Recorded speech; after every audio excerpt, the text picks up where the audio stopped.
Gasan Bu Kecil. Ya, ada. Siap, ada. Saya melihat di situ ada inkonsistensi antara buku kecil dan buku besar itu ya. Di dalam halaman 7 ya, daftar isi buku kecil itu bab 2, judul babnya adalah karakteristik penyelesaian sengketa induk organisasi olahraga oleh arbitrase olahraga. Ya, itu bab 2. Bab 2. Tetapi di dalam naskah isi itu judul bab 2-nya adalah bentuk lembaga penyelesaian sengketa di bidang olahraga, yang mungkin cocok dengan rumusan masalah. Kemudian di bab 3 juga begitu. Bab 3 judul babnya dalam daftar isi penyelesaian sengketa induk organisasi olahraga oleh badan arbitrase olahraga. Tapi dalam naskah buku kecil bab 3 itu judul babnya adalah karakteristik penyelesaian sengketa di induk organisasi olahraga oleh badan arbitrase olahraga. Ini satu kesalahan yang menurut saya fatal sekali, karena yang dibagikan itu yang buku kecil ini. Saya mohon penjelasan alasan saudara kenapa. Itu yang pertama.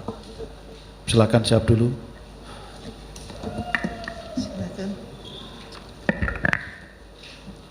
Wah, ini memang terbalik ini anunya. Cara, iya, ini memang ada kesalahan terbalik ini pencetakannya ini, Pak Slamet. Jadi ketika saya lihat di dalam bab buku besar juga tidak sama itu ya, antara judul bab dengan ya. Bab, kalau terbalik loh ya, antara judul bab buku besar dengan judul bab di buku kecil tidak sama. Ya, ini barangkali yang perlu siap. dilakukan catatan. Ya, jadi kesalahan menurut saya. Ya. Berikutnya adalah yang dikatakan bahwa petinju itu misalnya ketika di luar ring membunuh orang itu dipidana. Ya, tapi ketika di ring memukul, membuat mati orang, itu dibebaskan. Nah, saya melihat di situ hukum tinju itu kan hukum olahraga. Apakah yang leg spesialis itu bukan hukum olahraga terhadap hukum nasional negara dalam arti di sini, ataukah dikatakan tadi leg generalisnya hukum olahraga adalah statuta? Ya. Yang kedua adalah pertanyaan saya, apa filosofinya ketika olahragawan mencederai orang misalnya, musuhnya misalnya, atau petinju membunuh orang, atau misalnya tadi dikatakan Andi Firmansyah mematahkan kaki lawan misalnya. Kenapa? Alasannya apa? Filosofinya apa? Ketika mereka perbuatan itu tapi tidak dipidana, dikecualikan dari hukum pidana. Siap. Itu barangkali, silakan dijawab. Terima kasih. Persoalan yang mana yang general dan yang mana spesial, intinya adalah sesungguhnya hukum olahraga ini adalah berasal daripada perjanjian-perjanjian internasional. Jadi misalnya Induk Olahraga Indonesia menyatakan dia menjadi member dari FIFA, maka yang general adalah statuta FIFA. Terus kemudian statuta PSSI ini yang menjadi yang spesial. Kalau dibandingkan dengan negara misalnya, negara di dalam sistemnya itu ternyata bisa menghormati induk olahraga. Artinya kalau dipahami sebagai yang general adalah undang-undang negara, nanti akan terjadi bias, misalnya pada kontrak pemain, maka itu terjadi undang-undang hukum perdata yang berlaku. Makanya ini adalah spesialis daripada generalis hukum perjanjian internasional ini. Barangkali itu. Terus yang kedua, filosofi. Sesungguhnya filosofi olahraga itu tidak pernah menyuruh atlet membunuh yang lain. Filosofi daripada olahraga prestasi tidak, tapi kemudian aturan-aturan. Barangkali atlet ini seperti misalnya Mike Tyson ini kalau kemudian tidak diatur di kelas berat dengan berat badannya sekian, maka yang boleh bertarung dengan Mike Tyson adalah dengan standar berat badan.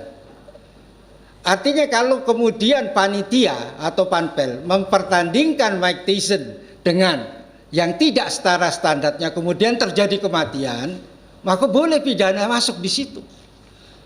Jadi hukum olahraga itu punya filosofi sendiri, dan di antara filosofinya tidak ada perintah untuk membunuh.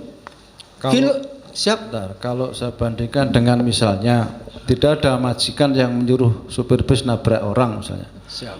Tapi tidak menabrak, dia dihukum misalnya. Ya. Kira-kira bagaimana? Itu karena di luar pekerjaannya, dan undang-undang lalu lintas bukan ratifikasi, bukan apa, tapi ini undang-undang olahraga, statuta itu adalah kesepakatan. Kalau bertinju tidak boleh mukul di bawah, tapi ketika dipukul di sini kemudian dia mati, itu sebuah risiko tersendiri. Seperti itu. Jadi itu filosofinya, bahwa tidak satupun statuta, tidak satupun kode-kode pada statuta itu memberikan perintah atau untuk dalam rangka menaikkan prestasi itu harus membunuh, harus melukai. Seorang Bahtiar yang dulu sangat terkenal dengan sebutan gajah, tanya apa dia punya prinsip untuk mencederai orang dalam bermain? Tidak, dia hanya mengambil bola tapi dengan caranya sendiri. Seperti itu, Dr. Slamet. Selesai. Cukup, Dok. Terima kasih. Selanjutnya kepada Profesor Dr. Siti Mariani SHM HUM, disilakan. Terima kasih Ibu Profesor Dr. Ida Ayu Brahmasari Dr. Ki yang sangat saya hormati, dan saudara Promovenda yang terpelajar. Saudara Promovendes tadi mengatakan bahwa penyelesaian sengketa adalah lebih baik dengan negosiasi, mediasi, arbitrasi atau konsiliasi lebih dahulu daripada melalui pengadilan. Pertanyaan saya, kenapa kalau melalui pengadilan dan apa kendala-kendalanya? Itu yang pertama. Yang kedua, kenapa ada sengketa antara ILS dan IPS? Jelaskan dan bagaimana penyelesaiannya. Terima kasih. Silakan dijawab. Ya.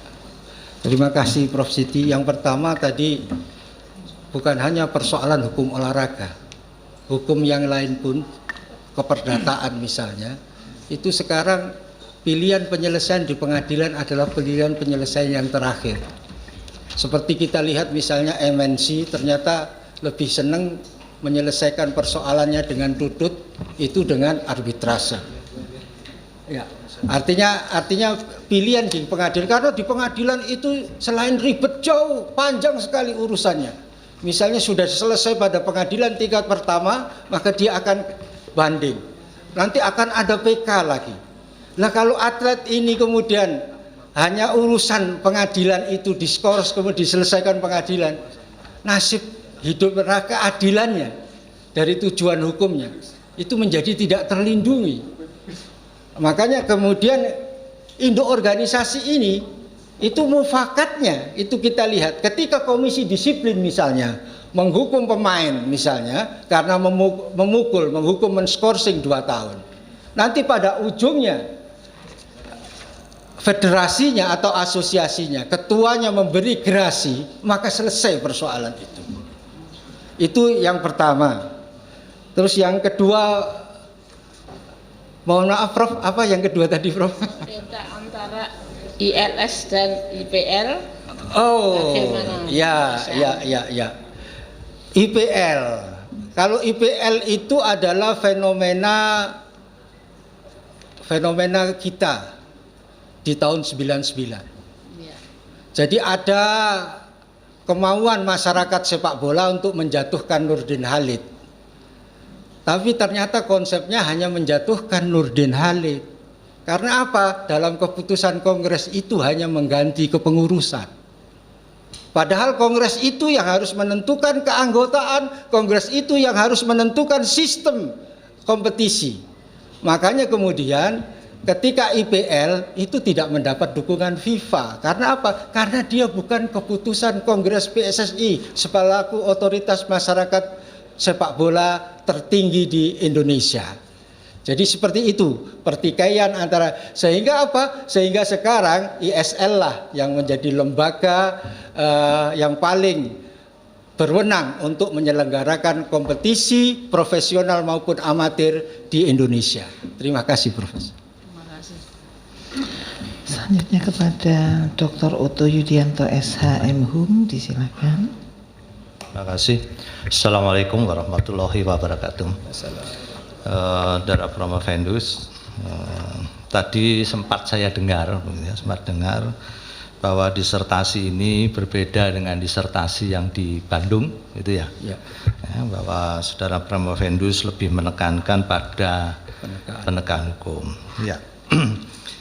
Saya hanya tanya pertama, teori penegakan hukum siapa yang Promovendus gunakan?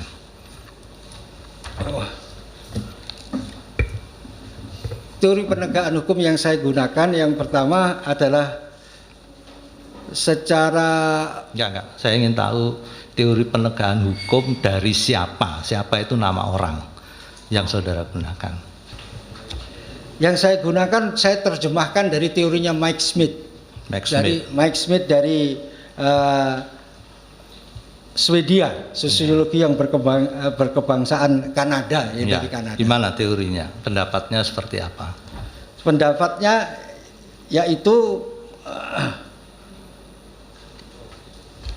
penggunaan kekerasan, ini kita terjemahkan, penggunaan kekerasan tidak diperkenankan dilakukan oleh cabang olahraga manapun. Ini adalah studi yang dilakukan oleh Mike Smith. Jadi penegakan hukum bahwa seperti yang tadi itu, kenapa harus ditegakkan hukum, karena seluruh cabang olahraga tidak diperkenankan untuk melakukan kekerasan. Apakah itu menjawab rumusan masalah Promovendus yang keberapa yang dijawab? Itu menjawab rumus bab 3 bahwa seseorang yang dihukum oleh komisi disiplin pun itu bisa banding kepada arbitrase olahraga internasional. Bab bisa 3. Banding. Seperti misalnya perenang Amerika yang dihukum karena doping, tapi karena kemudian dia banding kepada CAS di Lausanne, Swiss sana, maka CAS memeriksa kembali dengan namanya pengadilan de novo atau pengadilan PK. De novo dari kata-kata novum, bukti baru. Maka dari hasil PK CAS itu dibebaskan ini. Seperti itu. Ya. Bab 3. Bab 3. Bab 3 itu menyangkut mengenai arbitrase olahraga internasional. Karakteristik. Bukan bentuk penyelesaian ya, karakteristiknya. Iya, ya karakteristik tentu kan akan seluruh bagaimana subjek itu dibangun kan, sampai dari kewenangannya, sampai dari situ. Apa yang dimaksud karakteristik sebenarnya apa sih? Karakteristik adalah bentuk, ya karakter gitu, ya karakter gitu, ya. Karakter itu kan berbeda. Ciri-ciri ya. Baik. Ya. Yang kedua, saudara menggunakan teori, karena ini ujian disertasi, ya. Saya tidak banyak mengungkap soal praktek, itu. Ya. Ini juga saya ingatkan bahwa kalau S3 itu pola pikirnya tidak lagi pola pikir praktek, tapi akademisinya yang harus dikembangkan. Ya. Bicara tujuan hukum, Promovendus menyebut ada kepastian hukum, keadilan dan kemanfaatan. Itu pendapat siapa? Hampir rata-rata orang yang para ilmuwan yang menggunakan, seperti misalnya Safikni, misalnya Von Safikni. Von Safikni di dalam hukum murninya juga tekanannya pada itu tentang tujuan Von Safikni, ingat saya teorinya Volksheit teori. Kalau hukum murni itu Hans Kelsen. Ya. Hans Kelsen. ya. Nah itu sebetulnya Gustav Radbruch, Gustav Radbruch. Nah dalam teori tujuan hukum, ya, Gustav Radbruch itu menyebut ada 3, ada keadilan, kepastian, dan kemanfaatan. Nah yang ingin saya tanya adalah penggunaan teori kemanfaatan, ya, di dalam psikoanalisis disertasi ini bagaimana? Terima kasih. Ya, teori kemanfaatan banyak dikenal lewat pemikiran-pemikiran Jeremy Bentham. Bagaimana sesungguhnya kemanfaatan menurut Jeremy Bentham adalah sesuai dengan kepentingan para, ketika sudah sesuai maka hukum itu bermanfaat. Artinya hukum olahraga itu kalau menurut konsepnya Bentham sesuai, karena hukum olahraga itu adalah masyarakat olahraga internasional. Dia tidak mau dipisahkan, karena apa? Karena tujuannya juga adalah kepentingan prestasi internasional. Maka menurut saya Jeremy Bentham, konsepnya Jeremy Bentham itu sangat diterima, sangat menjadi landasan daripada pembentukan hukum olahraga. Terima kasih. Baik, Promovendus. Saya setuju dengan Dr. Otto. Saya tadi mengatakan fokus, itu maksudnya. Saya tahu saudara terlibat di apa, KONI atau di apa, Sepak bola. Ya, sepak bola. Sehingga saudara tahu you know too much mengenai empirik. Sehingga saudara lupa kalau ini disertasi. Saudara harus kembali ke rootnya. Makanya tadi ditanyakan teori-teori, sepertinya saudara masih harus grab ke sana kemari gitu ya. Yang itu sebetulnya sudah harus mengalir. Pertama itu kemudian saya juga saran saya memang melihat banyak inkonsistensi, termasuk tulisannya itu saudara banyak yang gegabah menulis, dan itu kalau tidak memiliki perbedaan makna yang signifikan nggak apa-apa, tapi kalau signifikan, saya beri contoh ya, saya bukan orang hukum, tapi saya juga nggak percaya kalau saudara menulis ini, karena sebentar lagi kalau saudara lulus, saudara itu bergelar doktor. Coba dibuka kesimpulan yang pertama. Kesimpulan yang pertama. Apa yang saudara tulis mengenai teori perjanjian itu mengenal 3 asas. Asas yang pertama saudara tulis asas apa? Habis bicara tinju saudara bicara asas sensualitas gitu. Itu loh. Ya itu loh. Pak Apror sudah tertawa. Pak Apror itu teman saya. Kok di sini ditulis sensualitas gitu. Kalau saya betulkan nanti nanti kalau ini nggak saya tanyakan, nanti kata Pak Apror, mosok ngini lulus jadi dokter gitu ya Pak Apror ya. Harusnya apa Pak? Seksualitas harusnya ya. Itu yang ngomong Pak Apror apa Pak?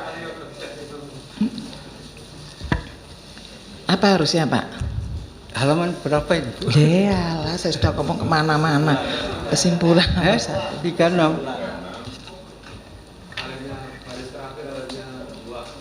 Yang jawab Pak Apror, sedih apal kan wong wartawan. Ya, kesimpulan lagi Pak.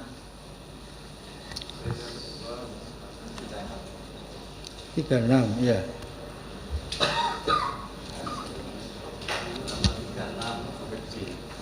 Kecil ya. Halaman 36. Kesimpulan yang pertama Khusus 4.1.1 ya. 4.1.1 Ya. terakhir, kalimat terakhir mengenal 3 asas, yakni asas sensualitas, Konsensualitas. Asas konsensualitas. Jadi bukan sensualitas, Bukan. apalagi seksualitas.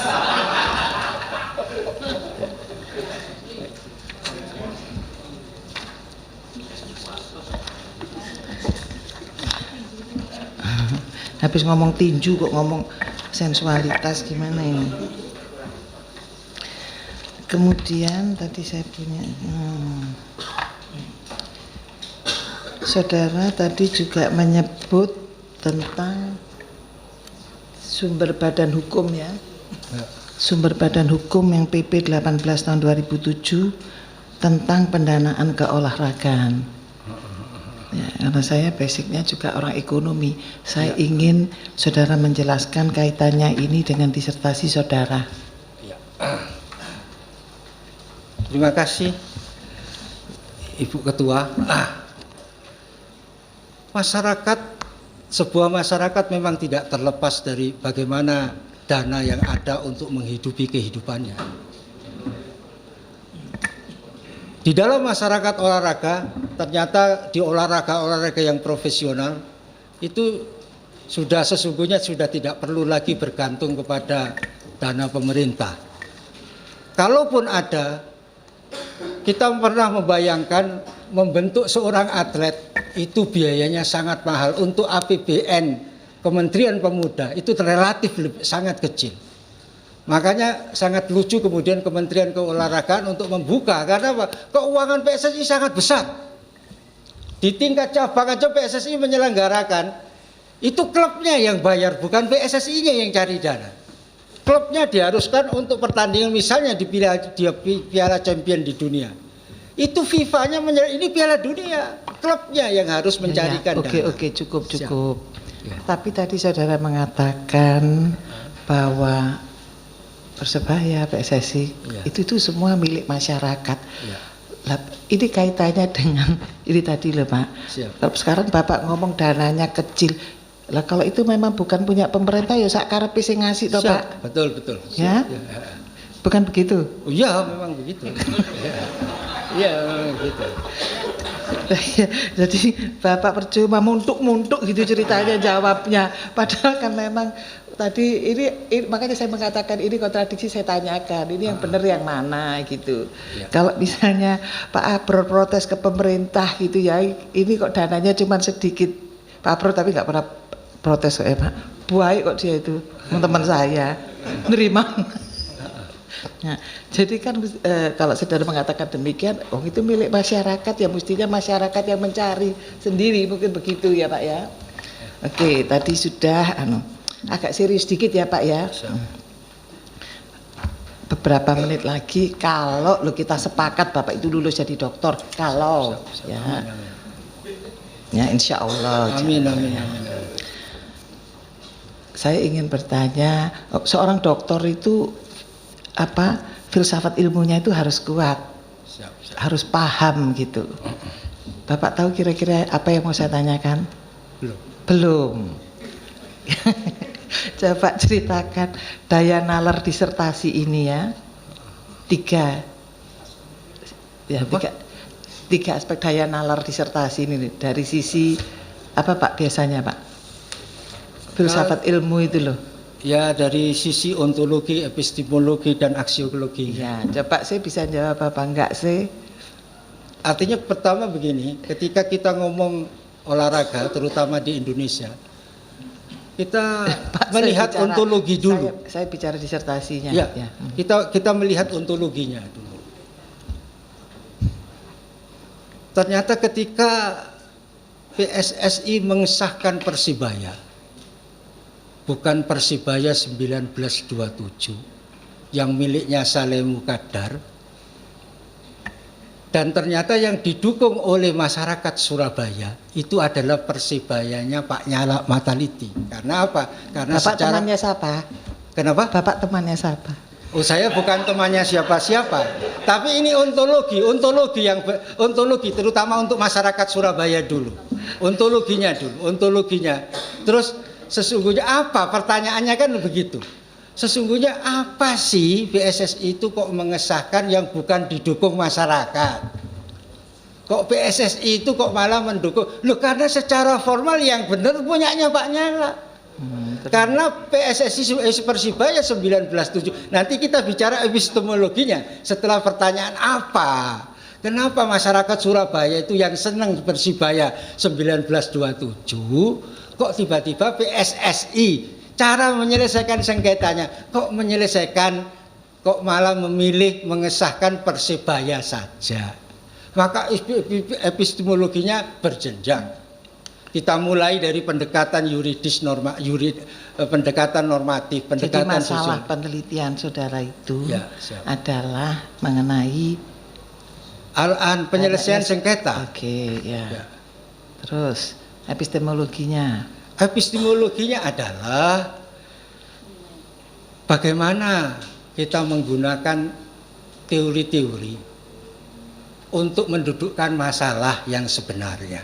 Untuk menyelesaikan. Untuk menyelesaikan masalah yang sebenarnya. Ya, Masalah yang sebenarnya pertanyaan mendasar dari masyarakat, kenapa sih kok, bagaimana sih caranya PSSI atau induk olahraga menyelesaikan masalah? Makanya lalu didudukkan lewat epistemologi. Epistemologinya saya memakai psikoanalisis teori tujuan hukum. Kemudian teori perjanjian dan teori penegakan. Nah, kalau kemudian teori tujuan hukum yang terdiri dari 3 syarat, 3 prinsip, yaitu prinsip keadilan, prinsip kepastian, dan prinsip kemanfaatan.